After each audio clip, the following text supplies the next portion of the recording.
Waligani mpenzi msikilizaji wa Wapo Radio FM kupitia masafa ya 90.0.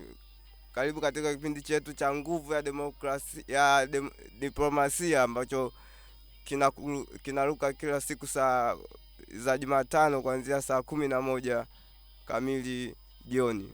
Leo tutakuwa na mada mezani inayozungumzia demokrasia ya Marekani ina nguvu gani katika kuleta maendeleo barani Afrika na duniani kwa ujumla.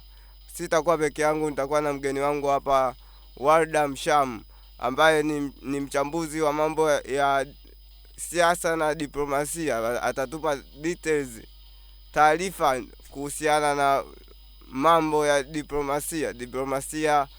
Atakudadavulia maana ya diplomasia na nini uchumi na diplomasia ya Marekani inakifanya juu ya bara la Afrika pamoja na dunia kwa ujumla. Utaungana nasi kupitia kwa namba 0797751747.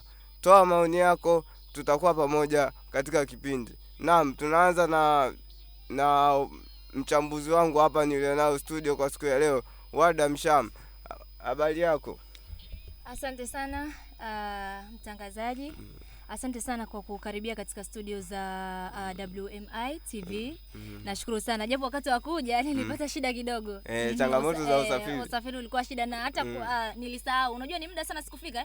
Kwa hiyo nilipata tabu kidogo.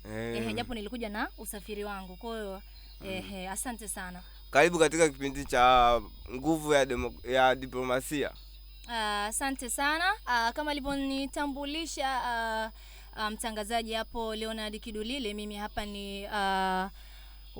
ni Warda Msham ambaye ni mchambuzi wa masuala ya diplomasia na kisiasa. Asante sana ndugu Warda Msham, mchambuzi wa mambo ya siasa na diplomasia. Sasa tunaenda kuanza na mada yetu inayosema diplomasia ya Marekani inasaidiaje bara la Afrika katika maendeleo.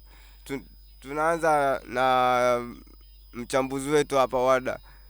Tukizungumzia diplomasia tunazungumzia nini?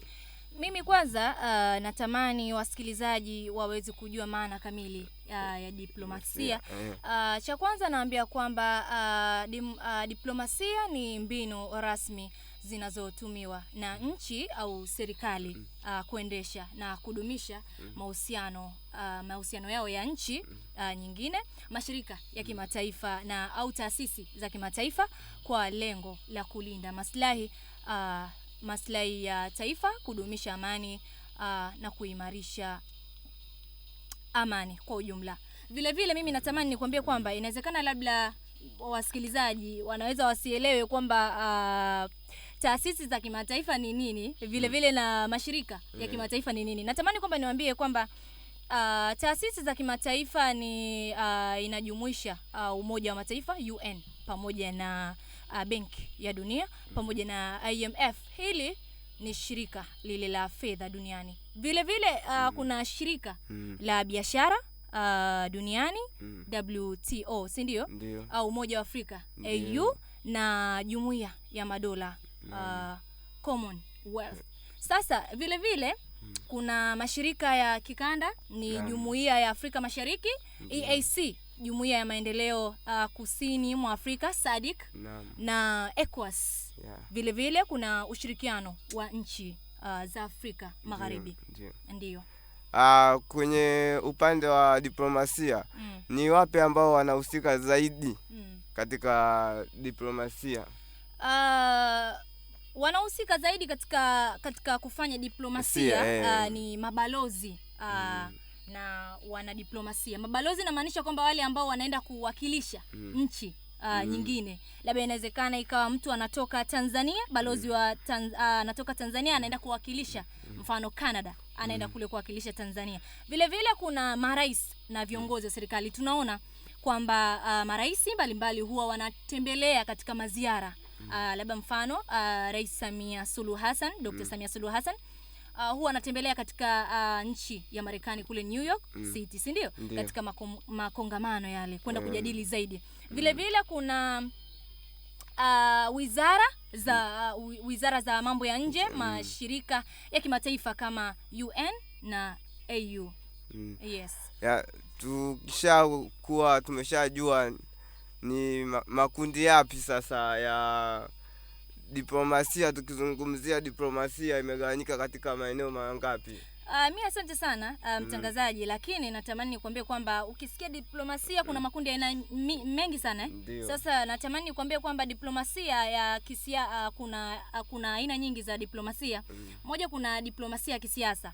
Ukisikia diplomasia ya kisiasa, kwa msikilizaji ambaye ananisikiliza na mtazamaji wa WMI TV, kuna mahusiano ya serikali na serikali. Kimfano, nchini Tanzania inashirikiana na Uganda, au Kenya inashirikiana na Mozambique au Malawi. Yes.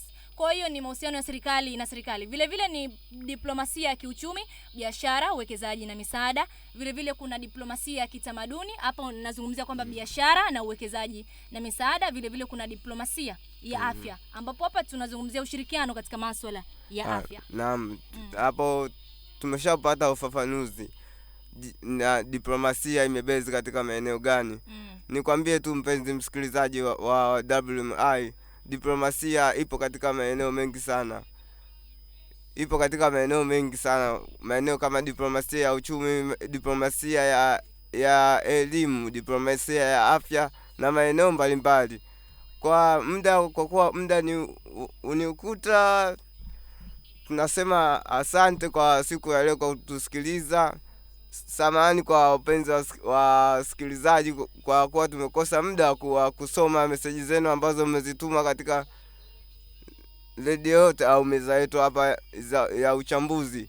Mimi ulikuwa nami Leonard Kidulile. Asante na wakati mwingine.